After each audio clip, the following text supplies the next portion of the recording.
What is the inner child? The inner child is the little boy inside you. A little boy. Imagine yourself. Imagine your younger self, 7, 8, 9 years old, before you reach adolescence. Imagine that younger self. He saw your mother. He saw his father or mother being so mad at him, criticizing him. Perhaps his father abandoned him, right? That inner boy is hurt. That younger self is hurt.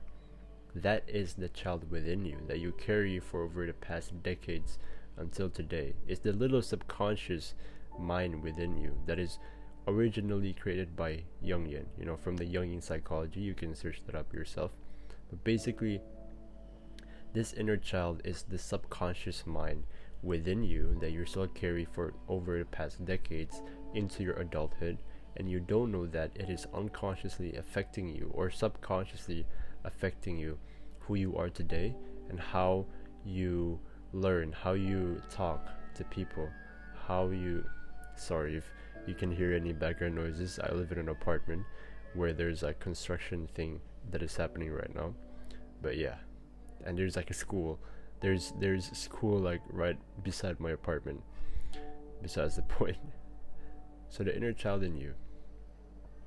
Yeah, it's that subconscious mind that you unconsciously bring for over the past years into this present moment, this today's life, and you're unconscious of it.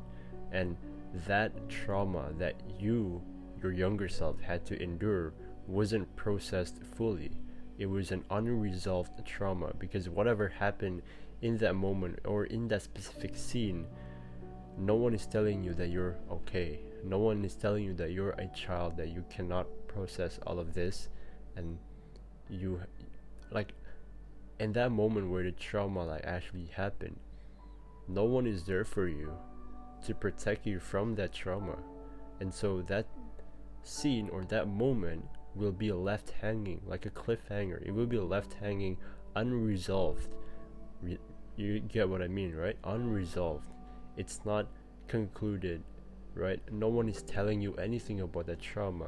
That trauma just happens, and your life just flows until today in this present moment, and you don't know if it happened or not, or perhaps you have some sort of memory that it did happen, but you don't know why did it happen, or perhaps you do know why it happened, but you don't know how it unconsciously affects who you are today, right? Now, if you want to learn more about the inner child, I actually have link in the description below. There is a community that you can join where there are real brothers that have been initiated, that is also in the same healing path as you, trying to become the hero and break generational curses, so in the future you will become a conscious man, a conscious leader, and a father to a son, right? Link in the description down below. I also have a course that I'm creating right now that I'm gonna offer for free, charge $0, that can actually be cost around $1,000. It's pretty high, but I'm giving it away for free because I truly want to reach every one of you for the message that I'm about to preach. Link in the description below. Go check it out. This is how childhood trauma shapes the inner child. So if you think about childhood trauma, right? Childhood trauma is something that can happen, it's something that happened or something that should have happened but didn't, right?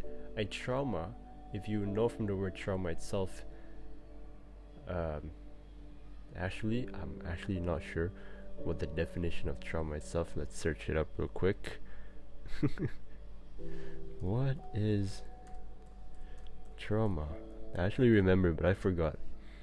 A trauma is the lasting emotional and psychological response that follows a distressing event that overwhelms a person's ability to cope, leading the feelings to fear, helplessness, and disrupted sense of safety. So it's sort of like a lasting emotional psychological response that is followed by the event that happened during your childhood wound, right? Now, that can actually happen when it happened, which is perhaps, let's say, sexual abuse, violence, verbal abuse, criticism, abandonment, whatever it is that happened, to you, that's like one of the examples. But it can also be what should have happened but didn't. If you know my story, 1.5 years ago, I lost my father, right? And my mom turned into this person that is very overprotective. She criticizes a lot. I mean, from herself, from her past story as well. She is some sort of this perfectionist that she derived from her own mother and father, as well as she also lost her parents at a very early age, like earlier than I lost my dad, right? And when I lost my dad, my mom turned critical. My sister's playful and love turned really, really like down at the minimum base level. And my the masculinity bestowed from my father wasn't there, right? And that is sort of that trauma or that woundedness in that little inner boy, because we're supposed to have our fathers, right? We think that we're supposed to have our fathers and mothers until the day of judgment, which is the day where God, where the whole world is destroyed and everyone returns to God, right? The day of judgment. But because this is life, any human can die at any moment in our life, and it is unexpected, right? And because of that is a wound that is perhaps supposed to happen, right? We cannot just blame on God, or we cannot blame on their sickness if they died through sickness or in an accident, right? We can't just blame life of what happened, because we truly have to work with our inner self in order for us to truly grieve and forgive the others as well. Now, me, right, my dad passing away, my dad dying, or my dad died, is also some sort of a wound that is stuck within me, right? Because we are emotionally dependent on our caregivers, right? Our mother and our father, especially when you're a child, right? When you're a baby, right? When you come out of the womb, WOMB, from your mother, you will be emotionally dependent, not even physically as well, not only physically as well, but also emotionally dependent on your mother, on your father as well. But if they are gone in a certain part of your life, perhaps when you're in your childhood, reaching onto adolescence, preteens, and all that stages of development in your lives, it can truly wound the inner boy inside you, because the inner boy is longing. The inner boy wants safety, love, compassion, right? Care. That's why we take all of those traits, all of those needs from our parents, from our caregivers. And when we don't have that needs met, again, the other way around, we have unmet needs. That's the wounded inner child, wounded inner boy. We have unmet needs that is derived from this experience that we have through our developmental stage. Our father passing away, our father abandoning us, our mother became critical because of that, right? Divorce, right? Separation. A lot of these past events can truly affect us in a way that we don't know how it does today. And again, if you want to uncover more, right, I can't tell you from here because this is just a video. But if you want to truly understand your own wounded inner boy and how the struggles that you have during this present moment right now can actually be taken back to the root, traced back to the root cause of how that struggle happened from your childhood trauma, from your childhood events.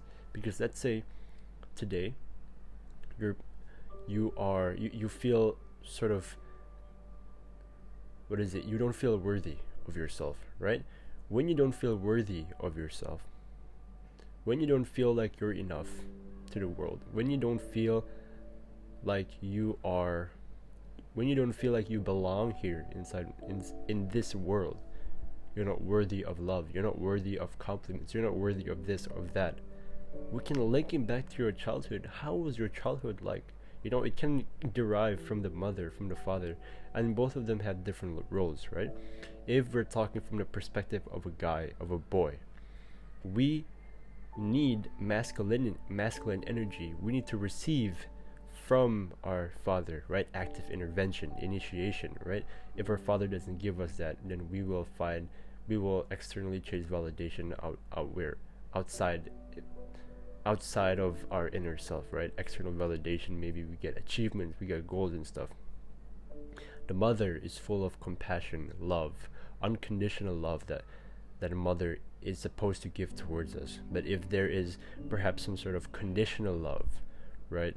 Perhaps your mother and father is actually, you know, you think that they're perfect to you, but at the same time not. We know that humans are imperfect, right? We know humans are imperfect, and so mother and father is not supposed to be perfect as well, and we also have to forgive them because of this. This is also a part of healing the inner boy within as well. Now, parents, right? We can get the wound from both of them, and let's say the mother gives unconditional love, right? But at the same time, the father and mother, both of them, is also expressing some sort of conditional love from there, right? You think that your mother is giving you unconditional love, but little do you know, in some moments in your life, there is some gap in between that your mother is actually conditionally giving you love. Like, let's say a lot of the what ifs, right? A lot of the if only, right? Oh, if only, like, this is just a saying. Perhaps you can also resonate with what I'm going to say as well. If only you did this, you would have done better. If you did this, you will become this. If you do X, maybe you will get Y, but you didn't do X, so you're not going to get Y. If you do X, then I will give you love. If you do Y, then I won't give you love. These are conditional things, even though how your mother and your father treated you nicely, that nicely can also affect, right? That's why we don't want to think our parents are perfect at all. Again, I think you also understand this as well, because every little minor thing they do, they can affect who we are today, right? Just like my father. Even though my father and my mother was very close, they didn't separate, but my father passed away, and that hurt my inner wounded boy to be thinking that I have to do this all on my own. I have to be tough, I have to be the man of the house. So I go around and try to pretend like I'm a man by winning a girl, because recently I also just broke up with a girl that I'm with, because I tend to feel like I'm trying to win over the girl. I'm not trying to provide love and give strength to the girl and offer my strength, but I'm trying to gain strength from the girl itself. That's also some sort of the masculine feminine dynamics. We have to understand that we're not supposed to get strength from the woman or from the feminine, and we're actually supposed to gain strength from God, that we can offer the strength to the feminine. Now that's for another video.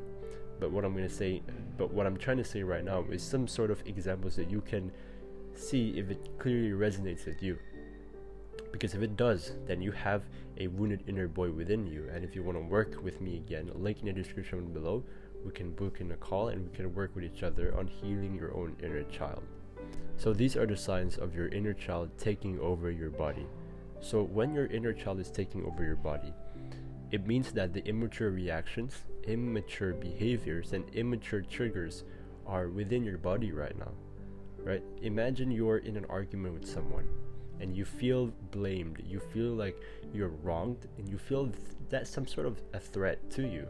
That is the inner child taking over, because if you're an adult, if you're mature, an argument never should have felt. An argument should not feel like a threat to you. If it does, then still your inner child is taking over, right? And it can go by, I'm just going to give examples, right? Emotional overreaction. When you overreact to minor things that perhaps one of your family members say, perhaps your little sister or your little brother or any of your sibling says something to you and you overreact because of it, you have to work on your inner child, because your heart is the most important organ, and you have to protect your heart from that overreaction, from that hatred towards that other person. That's one. Another one can be fear of abandonment, right? Let's say one of your partner pulls away due to an argument as well, and they didn't text you back. They didn't, call you back. They didn't text you how they felt. You will feel that as a threat. You will feel that if the person pulls away, then you're not going to gain love. And again, we can trace it back to how your childhood was. Perhaps your father, right? The person that is supposed to give you strength and never leave you and validate you, left, abandoned you.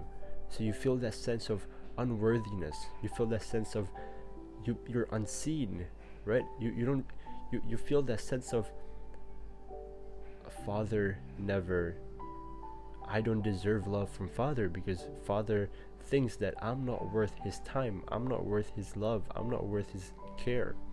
Linking back to now, if your partner doesn't text you back, you might feel abandoned by the partner, right? You might connect this sort of like, you're gonna replay family dynamics. How your father abandoned you is how you treat, how you link it back, and how you feel when your partner today also abandons you as well. You get what I mean, right? Another one might also be people pleasing, right? You sacrifice your own needs. It's like people stepping on a welcome doormat into your house.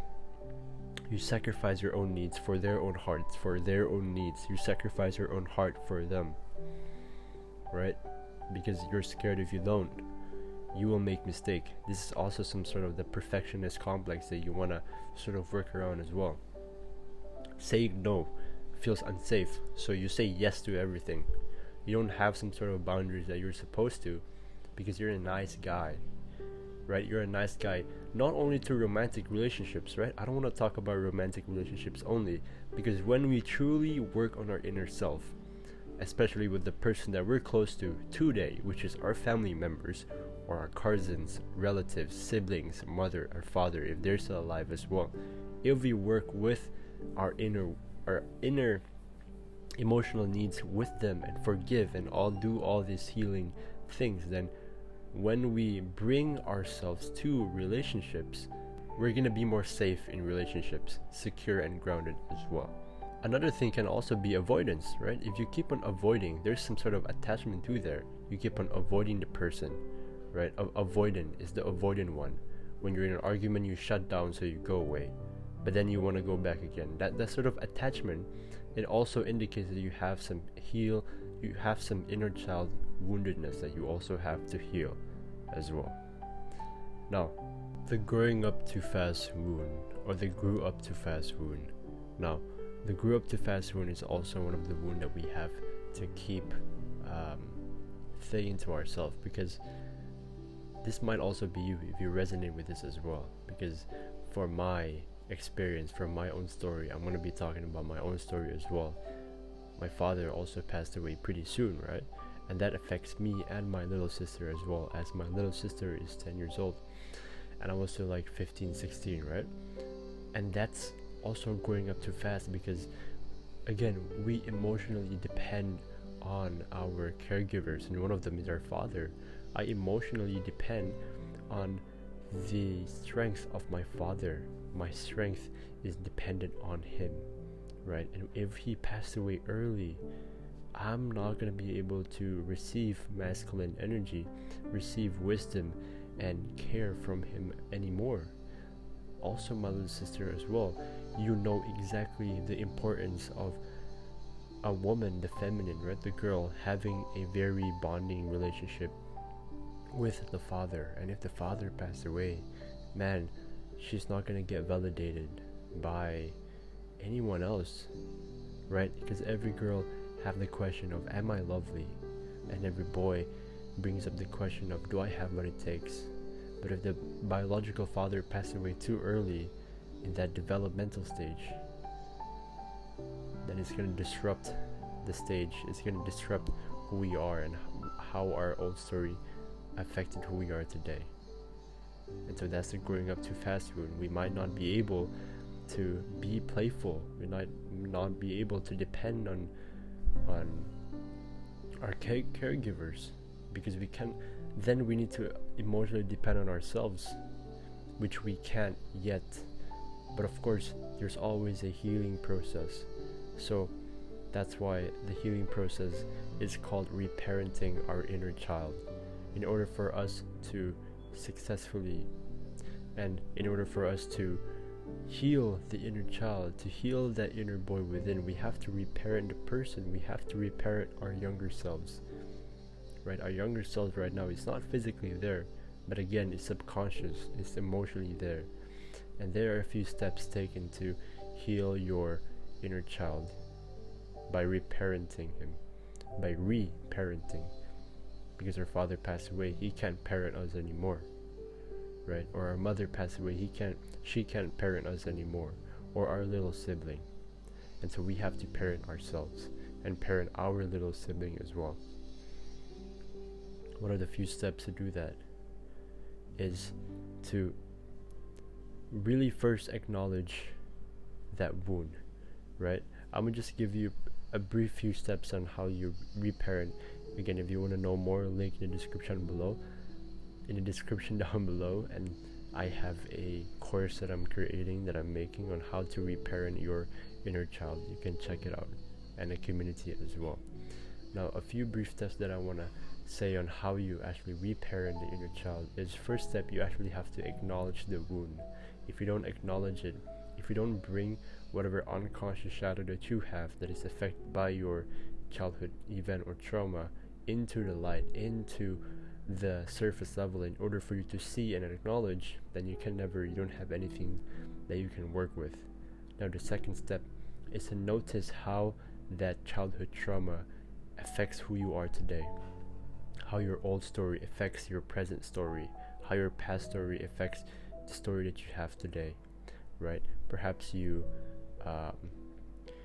overreact to things, like I mentioned before, the signs that your inner child is taking over you, controlling your body. Perhaps you overreact to things. Perhaps you keep on pleasing people. You're unable to say no. You always say yes to everything, right? You're unable to lead in a relationship. Let's say when you are in an argument with your little sibling, or when you're in an argument with your mother or your father or your friends, right? And then you feel threatened, and so you shut down or you avoid them. There is some sort of avoidant attachment in there. You shut down, you just don't care about the problem. Your ears started being like deaf, and it's like deafening, right? And then you feel nervous because you're scared of some sort of abandonment from that person. So whatever safety that your inner child can do is to shut down. Or another thing, you can also withdraw, right? You withdraw from there. You have to notice when it triggers and when you project that behavior to other people, right? After you notice it, you have to actually reparent it, right? In order for you to reparent, is actually giving. Oh, sorry, my mic moved. Actually giving what the inner child needed at that moment. If the inner child is unseen, of course, like, okay, let's say if we're talking about the growing up too fast wound, another way of how you heal is by being playful again, right? Because your inner child grew up too fast, and what does he need if he grows up too fast? He becomes more mature. He's forced to become more mature.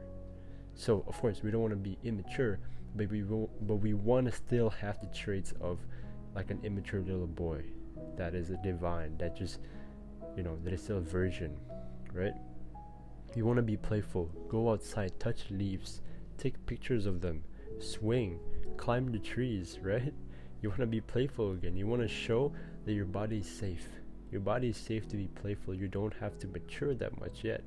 Even in our adulthood right now, you don't have to mature enough yet. You have to be both mature and immature, but in a mature way. You get what I mean? You want to be mature in like leading relationships, leading how you feel. You have to self-govern and self-lead yourself as well. But then at the same time, you still want to express that little boy needs, like being playful, right? Having the freedom to just run around in a park without having the pressure to be seen, right? You want to have that freedom to do that. That's like one of the ways how you can heal. But there is like more in-depth explanation on that more. Another thing you can do after you notice is to do affirmations, right? Not only you can do affirmations, but you can also do somatic work. You want to release that inner bodily tension that you have within your body, because your body is storing some sort of trauma within that, right? So using your body to somatically release that tension is also one of the best ways for you to heal. Because let's say when you're in an argument and you feel that threat within your family members towards your little sibling or towards your friends, and so you want to snap out of it so your body doesn't feel like a threat. In order for you to self-govern, you actually have to affirm yourself that it's safe. And when it's safe, you can actually lead the argument. You can actually talk to them like a proper human being, like an adult, like in a mature way. Because if you don't, you will sabotage the relationships with them, right? And you don't want this to happen, because if it does, then your life will be ruined. It will be miserable, right? You want to live a fulfilling lives where you want to lead within your conscious self with your awareness of yourself towards other people as well. That's how you're repairing your inner child.